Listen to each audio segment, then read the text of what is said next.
मोहम्मद असलम साहब जो कि यूके के अंदर रह रहे हैं और उनके पास ब्रिटिश पासपोर्ट होल्डर है, उनकी वाइफ भी ब्रिटिश पासपोर्ट होल्डर है। दोनों मियाँ बीवी को उम्र के इस हिस्से में जो है वो यूके छोड़ना पड़ा। उसकी क्या वजूहात थी, क्या उनके साथ अल्लाह ताला ने ऐसा मकफ़ात अमल कहते हैं ना, जब आप किसी के साथ अगर दुनिया में आप किसी के साथ भी बुरा करके बैठे हैं ना तो वो पलट के ज़रूर आता है।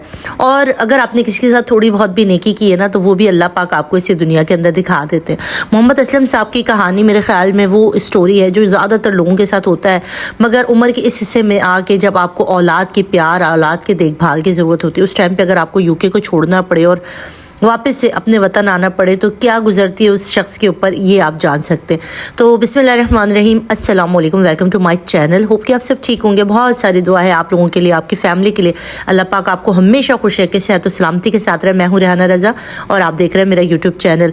देखिए जी, बात है बहुत छोटी सी और सिंपल सी। मोहम्मद असलम साहब पाकिस्तान में इनकी शादी हुई और पाकिस्तान के इलाके खैबर पख्तूनख्वा में इनका ताल्लुक़ था।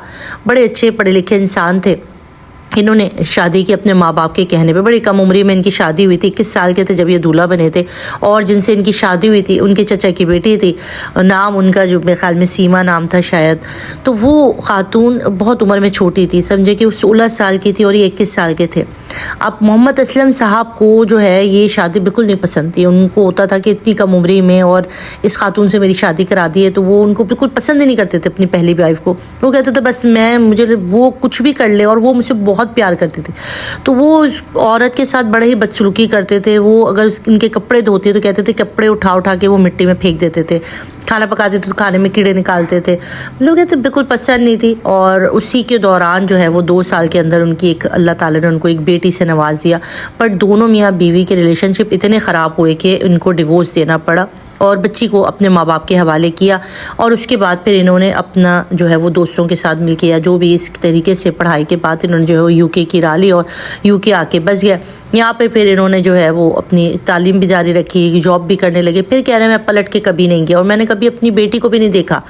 और उसकी तस्वीरें वगैरह या जब ज़माना जिद्दत आ गई तो भेजते थे। मैं पैसे भेजता रहा अपने माँ बाप को कि उसको पढ़ाएं लिखाएं, उसका ख्याल करें। बट मैंने वापस पाकिस्तान जाने का नहीं किया। बहुत टाइम आया उसके अंदर ज़िंदगी में और बहुत कम मौक़ों पे, शायद सिर्फ कह रहे हैं कि मैं शायद अपने माँ बाप के इंतकाल पर सिर्फ ये पाकिस्तान आए, उसके अलावा इन्होंने कभी पाकिस्तान का रुख नहीं किया। माँ बाप के इंतकाल के बाद उन्होंने जो है वो अपनी बच्ची की शादी, माँ जब इनकी ज़िंदा थी तो इन्होंने अपनी बच्ची की शादी करवाई और ख़ानदान के एक लड़के के साथ इनकी शादी करा दी गई और वहाँ पे अपनी ज़िंदगी में सेटल हो गई। और ये यहाँ पर इन्होंने अपनी यहाँ पर शादी कर ली थी और इनसे इनके 2 बच्चे थे, एक बेटा और एक बेटी। ये एक यहीं की रहने वाली बरतानिया की पाकिस्तानी निजात फैमिली से ताल्लुक़ रखती थी और जॉब के दौरान में इनकी मुलाकात हुई थी। अच्छी खातून थी, इन्होंने शादी कर ली। अब इसके बाद ये कहते हैं कि जब इनसे मेरी शादी हो गई, बड़ा मुतमईन था कि अब मेरी जो जीवन साथी है ना ये मुझे समझने वाली मिली है या मेरे हिसाब से मिली है।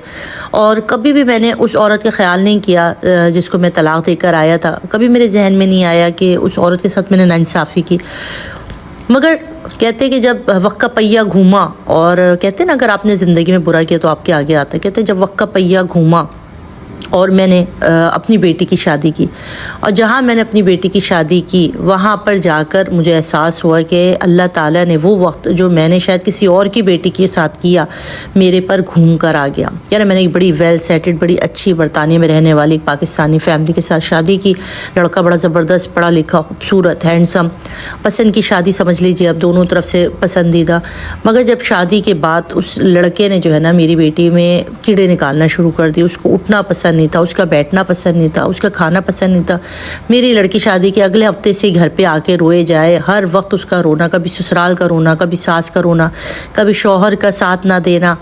वो कह रहे इसी असना में सिर्फ और सिर्फ मेरी बेटी की शादी 6 महीने भी ना चल सकी और इसकी तलाक हो गई, डिवोर्स हो गई। कहते इस वक्त मुझे अपनी पहली बीवी बहुत याद आई शिद्दत से कि मैंने उसके साथ किस तरह का सलूक किया, कैसे उसके साथ मैं जुल्म करता रहा और उसको मैंने बच्चे होने के बाद तलाक दी, बच्ची छीन के अपने माँ बाप के हवाले रखी। उसकी आगे कहीं शादी हो गई, उसके माँ बाप पे क्या कर हुआ होगा अब मैं रियलाइज़ कर सकता हूँ, क्योंकि अल्लाह ने मेरे साथ सेम वही कहानी दौड़ा दी। میری بیٹی کی طلاق ہو گئی، بیٹی گھر آ گئی۔ اس کے بعد جو ہے ہم نے پھر کوشش کر کے جو ہے وہ اس کی شادی کا دوبارہ سے ایک سلسلہ کیا، اور پھر ہم نے اس کی عمر سے کہیں بڑے انسان کے ساتھ اس کی شادی کر دی اور اس کو گھر کا کر دیا۔ اچھا، اس چیز کا اس لڑکی کو بڑا دکھ تھا، تو ہماری بیٹی ہم سے ناراض ہو گئی کہ بڑی عمر کے انسان سے شادی کر دی آپ لوگوں نے میری، تو وہ ہم سے ناراضگی جتلاتی تھی، ہمارے کو پوچھتی نہیں تھی۔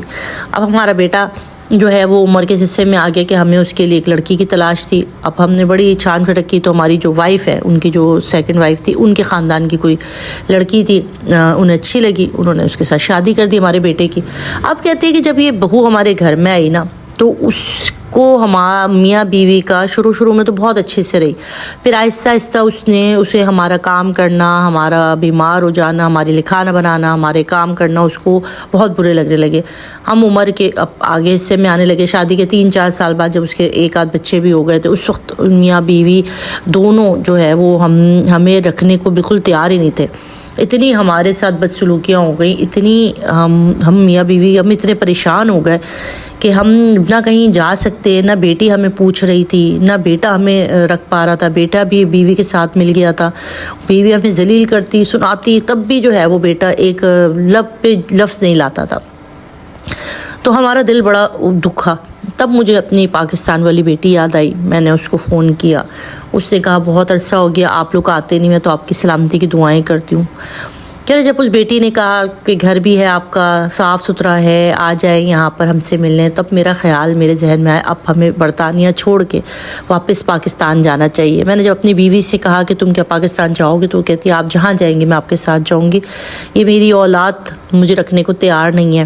اور پھر کہتے کہ ہم دونوں نے UK چھوڑنے کا فیصلہ کیا، اور ہم اپنا سامان وغیرہ لپیٹ کے پاکستان اپنی جو بیٹی تھی اس کے پاس آ گئے، اور اب ہم وہیں پر ہی ہیں۔ اور اس بیٹی نے ہمیں ایسے سینے سے لگایا، اس کے بچے ہم سے ایسے لپٹے نانا نانی کر کے کہ آج میں شرمندہ ہوتا ہوں، جس بیٹی کو شاید میں نے کبھی باپ بن کے اپنا پالا نہ دیکھا، وہ لڑکی مجھ پہ جان نثار کرتی ہے، وہ میری ایک جھلک دیکھنے کے لیے پریشان رہتی ہے، میرے پیر دباتی ہے، اس کے بچے، میرا خیال، اس کے شوہر۔